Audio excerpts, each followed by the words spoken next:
Hello friends, welcome back once again to our YouTube channel Tattvastro Vastu. This channel gives you insights about astrology, numerology and Vastu Shastra. I am your host Vipin Rai Mehendi Ratta. ज्योतिष शास्त्र की श्रृंखला में हम काल पुरुष की कुंडली के द्वारा ज्योतिष के पहलुओं को समझने का प्रयास कर रहे हैं। आज की इस कड़ी में हम काल पुरुष की कुंडली, उसके 12 भाव, उनके साथ पारिवारिक संबंध और उनके स्वामित्व को जानने का प्रयास करेंगे। So let's begin with today's topic.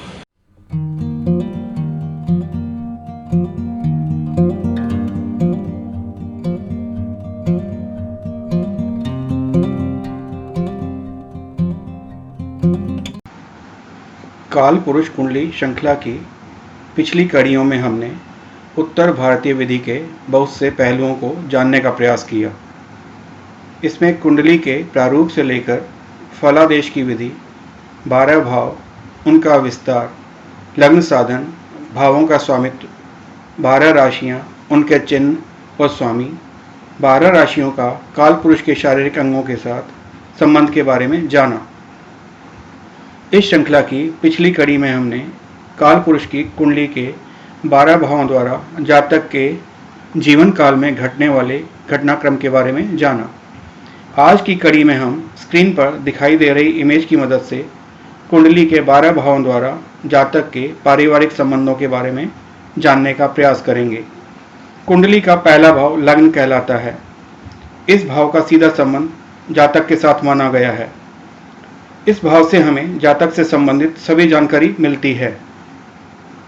कुंडली का दूसरा भाव जातक के परिवार से संबंध रखता है, यानी कुंडली के दूसरे भाव से हमें जातक की पारिवारिक स्थिति के बारे में जानकारी मिलती है।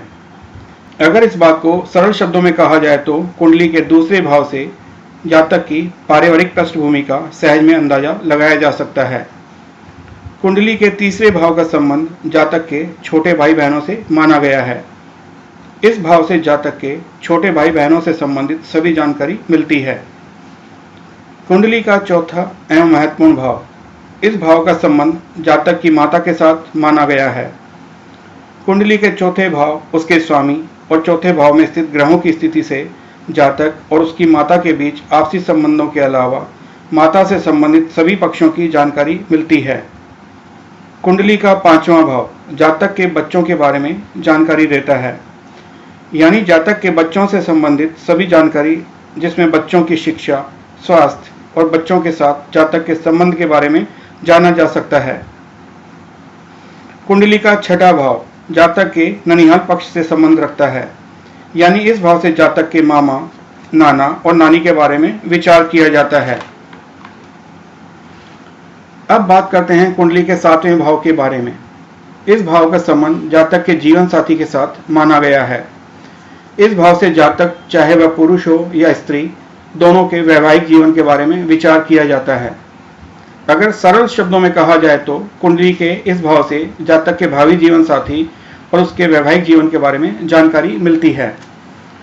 कुंडली में 7वें भाव, उसके स्वामी और भाव में स्थित ग्रहों की स्थिति से जातक के विवाह के सही समय के बारे में जानकारी ली जा सकती है। कुंडली के 8वें भाव से जातक के ससुराल पक्ष के बारे में जाना जा सकता है। आप इसे इस प्रकार समझ सकते हैं, जिस प्रकार कुंडली का दूसरा भाव जातक के परिवार से संबंध रखता है, ठीक इसी तरह कुंडली का 8वां भाव 7वें भाव से दूसरा, यानी जातक के जीवन साथी के परिवार से संबंध रखता है। कुंडली का 9वां भाव जातक के पिता से संबंध रखता है। इस विषय पर कुछ मतभेद भी हैं। कुछ लोग इस भाव का संबंध जातक के गुरु से मानते हैं। इस बात को हम इस तरह से समझ सकते हैं कि जातक के जीवन में पिता का स्थान गुरु के बराबर माना जा सकता है, क्योंकि पिता को मार्गदर्शक के रूप में देखा जाता है, जो समय समय पर अपने बच्चों को सही मार्ग का चुनाव करने में मदद करता है। कुंडली के 10वें भाव का संबंध भी पिता से माना गया है। जैसा कि पूर्व में बताया गया है, कुछ मतभेदों के चलते कुछ लोग 9वें भाव को पिता का भाव मानते हैं, वहीं कुछ लोग 10वें भाव का संबंध पिता से मानते हैं। कुंडली का 11वां भाव जातक के बड़े भाई बहनों से संबंध रखता है, यानी कि इस भाव से जातक के बड़े भाई बहनों से संबंधित सभी जानकारी मिलती है।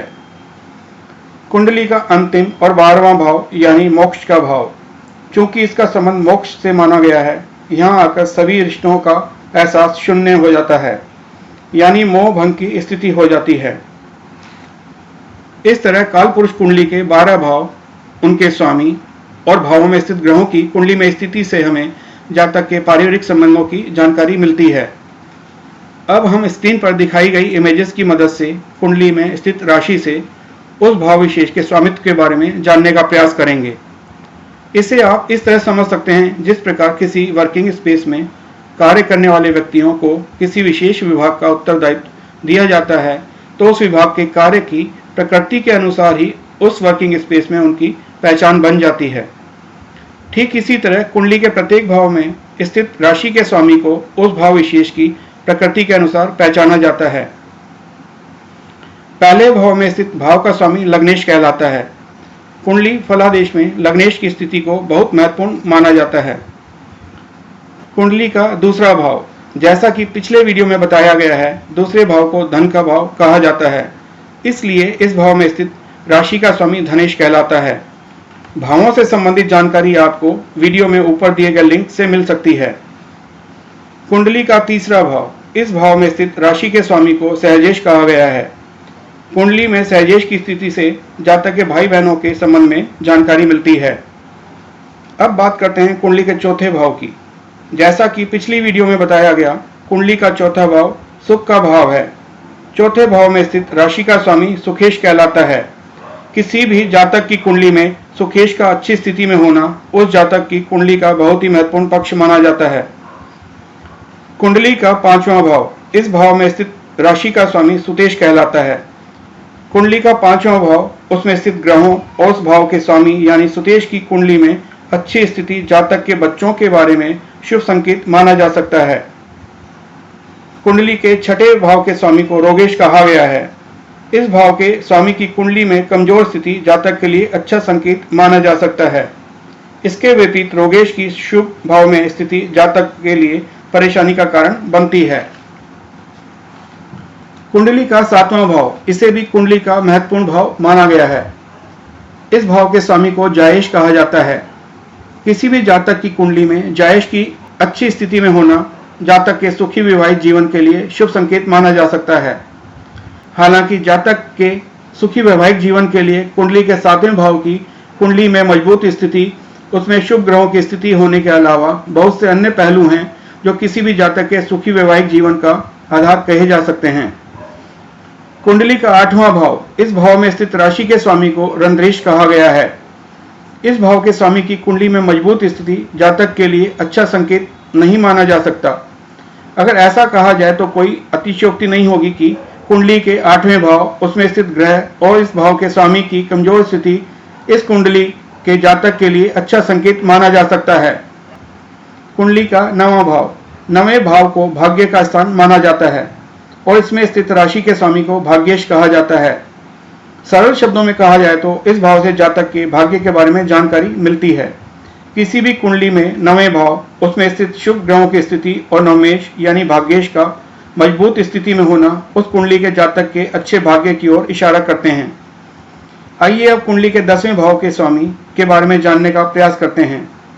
10वें भाव को कर्म भाव कहा गया है, यानी इस भाव के स्वामी को कर्मेश माना जाता है। किसी भी कुंडली में 10वें भाव, उसमें स्थित ग्रहों की स्थिति और उसके स्वामी यानी कर्मेश की स्थिति का मजबूत स्थिति में होना जातक के लिए शुभ माना जाता है। अगर इस बात को समझने का प्रयास किया जाए कि क्यों इस भाव को महत्वपूर्ण माना जाता है, तो जैसा कि इस श्रृंखला के पहले वीडियो में बताया गया है, किसी व्यक्ति द्वारा पूर्वार्ध में किए गए कर्मों द्वारा ही उस व्यक्ति के इस जीवन में किए जाने वाले कर्मों का निर्धारण होता है। यानी किसी जातक की कुंडली के भाव, उनमें अच्छे या बुरे ग्रहों का स्थित होना उस जातक द्वारा पूर्व जन्म में किए गए कर्मों का प्रतिफल होता है। कुंडली के 11वें भाव के स्वामी को आयेश कहा जाता है, यानी इस भाव की कुंडली में स्थिति, उसमें स्थित ग्रहों और आयेश की कुंडली में स्थिति से जातक की आय के बारे में विचार किया जाता है। अंत में कुंडली का अंतिम और 12वां भाव, इस भाव के स्वामी को व्ययेश कहा जाता है। इस भाव की कुंडली में स्थिति, उसमें स्थित ग्रहों और व्ययेश की स्थिति द्वारा जातक के जीवन में होने वाले खर्चों के बारे में विचार किया जाता है। कुंडली के 12वें भाव, उसमें स्थित ग्रहों और व्ययेश का कमजोर स्थिति में होना कुंडली के जातक के लिए अच्छा माना जाता है। यहाँ पर एक बात स्पष्ट करना जरूरी है जैसा कि इस श्रृंखला के पूर्व में बताया गया है, काल पुरुष कुंडली के उत्तर भारतीय प्रारूप में भाव स्थिर होते हैं और राशियां चलायमान होती हैं। लग्न के अनुसार भावों में राशियों की स्थिति में परिवर्तन होता रहता है।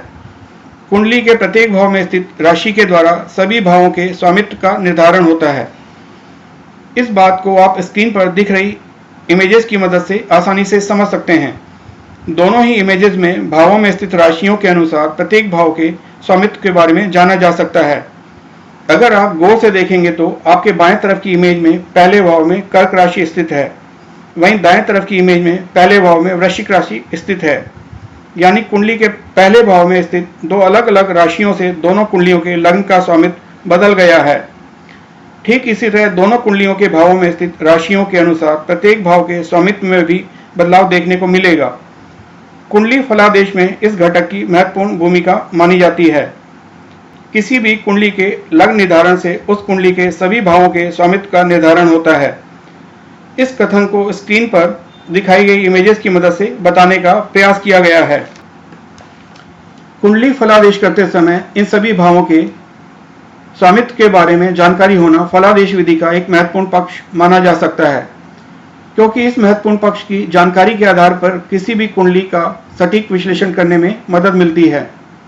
अगर ऐसा कहा जाए कि इस जानकारी के आधार पर हमें कुंडली के भाव और उनके स्वामित्व के कमजोर और मजबूत पक्ष को समझने में मदद मिलती है और इस जानकारी के आधार पर हमें किसी भी कुंडली का फलादेश करने में आसानी होती है, क्योंकि किसी भी भावफल का निर्धारण करने में न केवल कुंडली में उस भाव का मजबूत होना आवश्यक होता है, बल्कि कुंडली में प्रत्येक भाव के स्वामी की कुंडली में कमजोर या मजबूत स्थिति किसी कुंडली विशेष के फलादेश को प्रभावित करती है।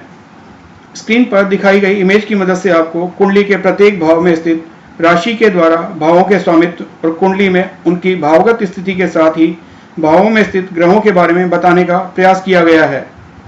स्क्रीन पर दिखाई गई दो कुंडलियों की मदद से आपको उनके प्रत्येक भाव में स्थित राशि, उस भाव के स्वामी की कुंडली में स्थिति और भावों में स्थित ग्रहों के द्वारा इस बात को समझने में आसानी होगी। दोनों ही कुंडलियों में एक समान भाव में स्थित अलग अलग राशियों के कारण उन भावों के स्वामित्व में अंतर के साथ ही भावों में स्थित ग्रहों की स्थिति के कारण दोनों कुंडलियों के फलादेश में अंतर देखने को मिलेगा। आज की वीडियो में हमने कुंडली के भावों का जातक के साथ पारिवारिक संबंध, प्रत्येक भाव में स्थित राशि के स्वामी से उस भाव के स्वामित्व का निर्धारण, साथ ही कुंडली के पहले भाव में स्थित राशि से लग्न का निर्धारण और कुंडली पर उसके प्रभाव को समझने का प्रयास किया। आशा है अब तक की जानकारी के आधार पर आपको काल पुरुष की कुंडली के महत्वपूर्ण पहलुओं को समझने में आसानी रहेगी। इस श्रृंखला की आगे आने वाली वीडियो में हम काल पुरुष कुंडली के प्रत्येक भाव से संबंधित कारकत्व और उनका दिशाओं के साथ संबंध के बारे में जानने का प्रयास करेंगे। Thank you for watching. अगर आपको ये वीडियो पसंद आए हो तो इसे लाइक करें, शेयर करें and do subscribe for further notifications.